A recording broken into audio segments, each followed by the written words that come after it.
An important announcement and a sort of a curtain raiser that to the visit of the Prime Minister of Pakistan to Iran and Turkey.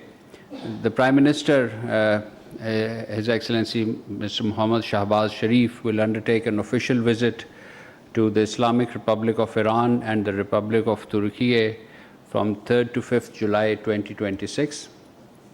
He will be accompanied by the Deputy Prime Minister and the Foreign Minister, Senator Mohammad Ishaq Dar, and other cabinet ministers and senior officials. Prime Minister Mohammad Shehbaz Sharif will travel to Iran first to participate in the funeral ceremony of the late Supreme Leader, His Eminence Ayatollah Ali Khamenei. The Prime Minister will convey condolences on behalf of the people and the government of Pakistan to the Iranian leadership and the bereaved families, while reaffirming solidarity with the brotherly nation in their hour of profound grief. Prime Minister will also proceed to Istanbul, Turkey, at the invitation of the President of Turkey, His Excellency Recep Tayyip Erdogan.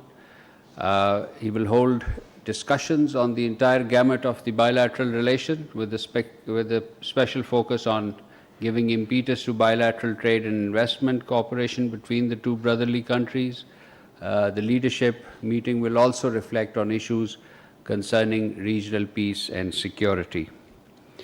During his stay in Istanbul, the Prime Minister will also address a business conference being hosted by Pakistan to spotlight Pakistan's trade and investment potential in priority areas, including the SEZs, energy, trade, IT, and privatization sectors. The conference will bring together leading Turkish businessmen and investors alongside senior officials, dignitaries, and other distinguished participants from the business community. The Prime Minister's visit to Iran and Turkey reflect Pakistan's deep-rooted historical, cultural, and fraternal ties with the two brotherly nations. Moving on to the Iran-US standoff and the situation in the Gulf region, Pakistan has stepped up its diplomatic engagement with key regional and international stakeholders, as well as the principal interlocutors, to facilitate earnest follow-up and implementation of the Islamabad MOU between Iran and the United States, in line with the joint statement between Pakistan and Qatar issued at Bergenstock on 21st of June. In this regard, Pakistan and Qatar engaged with the relevant parties in Doha yesterday and held separate meetings with the US and Iran negotiators in Doha. And these culminated late hours tonight, in fact, well today into the morning. I would like to highlight three specific points. One, about these Doha talks. One, there was positive progress made on issues related to the different aspects of the Islamabad MOU building on the Lake Lucerne summit. Two, parties agreed to continue discussion over the coming period. And three, next meeting to be set at the earliest possible time following the funeral procession of the former Iranian Supreme Leader. So we'll continue to play a facilitative and mediatory role in the negotiation process along with our Qatari partners.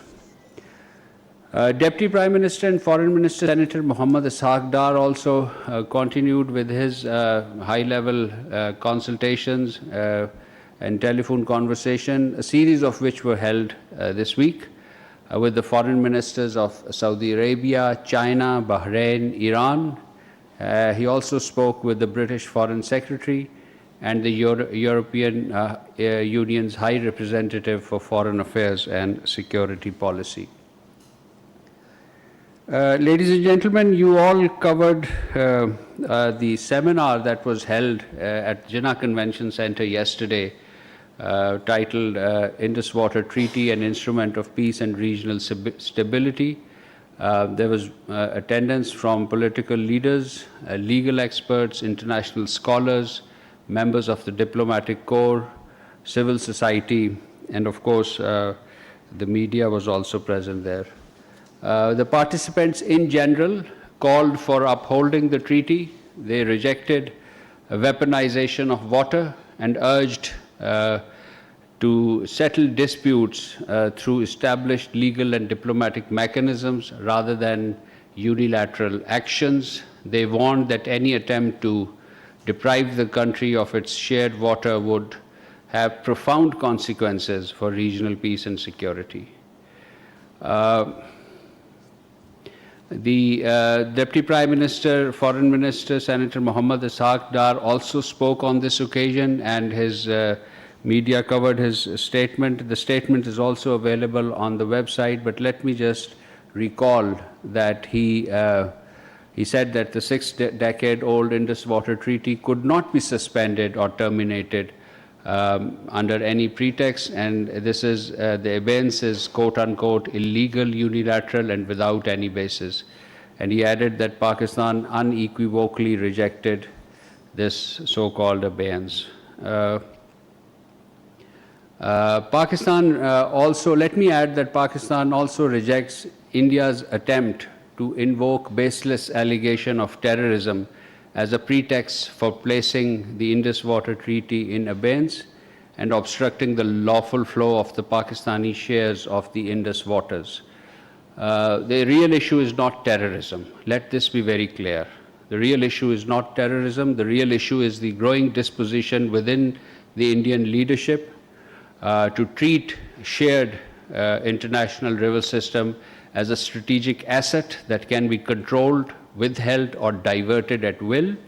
This mindset of unilateral appropriation is fundamentally incompatible with letters and spirit of not just the international law, but also the Indus Water Treaty itself. Water is not a tool of coercion or political pressure. Any attempt to deny Pakistan its legitimate share of Indus water constitute a clear violation of the international legal obligations that India has undertaken and undermines India's credibility of its commitment to a treaty-based relationship. Moving on to safe arrival of 22 crew members that were Iranian crew members of a marine vessel. The DPM foreign minister made this announcement about the safe arrival of 22 crew members in Karachi. They were from Iran and basically were handed over onwards. Pakistan will continue to facilitate the early repatriation and of these Iranians held, on different ships who have been interdicted. And the total number of Iranian nationals repatriated through Pakistan is now over 70. On 29th June, ladies and gentlemen, the United Nations Special Envoy to Combat Islamophobia, Mr. Miguel Angel Maritonis, called on DPM Foreign Minister Senator Mohammad Ishaq Dar. He commended the special work being carried out by the Special Envoy to address the challenges posed by Islamophobia and expressed Pakistan's full support for his mandate and hoped that early finalization of the UN Action Plan to combat Islamophobia would provide the necessary framework for combating Islamophobia nationwide. You would recall that this appointment of Special Envoy was indeed a Pakistan's initiative at the UN General Assembly, which the UN General Assembly adopted, and now the Special Envoy is functioning. Let me very briefly touch on the Operation Ghazab lil Haq and Azm-e-Istehkam following the recent terrorist attacks in Khyber Pakhtunkhwa, Balochistan, Karachi, and elsewhere. The security forces launched intelligence-based operation under Operation Ghazab lil Haq. And on 28 June, 4 terrorists, including a high-valued Khawariji commander Khan Farosh Abul Zabal, along 3 other terrorists belonging to the Indian proxy Jamaatul Ahrar, were killed in Bajaur. Pakistan reaffirms its commitment to eliminating terrorism while ensuring national security. Pakistan has always strived to maintain peace and stability in the region, and at the same time, we will not compromise on the safety and security of our citizens which remains the highest priority. So in the same vein, on the 29th June, the Afghan Charge Affairs was summoned to the Ministry of Foreign Affairs, and a strong démarche was issued regarding the Karachi terrorist attack. A similar démarche was handed over by Pakistan's Ambassador Ubaidur Rahman Nizamani in Kabul to Afghan Ministry of Foreign Affairs. These démarches were issued in light of the fact that Afghan nationals, including one apprehended alive, participated in the terrorist attack, proving yet again that Afghan soil and Afghan nationals continue to be used to orchestrate terrorist attacks inside Pakistan. Moreover, the Interior Ministry has issued a directive to immediately arrest any Afghan national found residing in Pakistan without a valid visa or resident document, and we will earnestly implement this.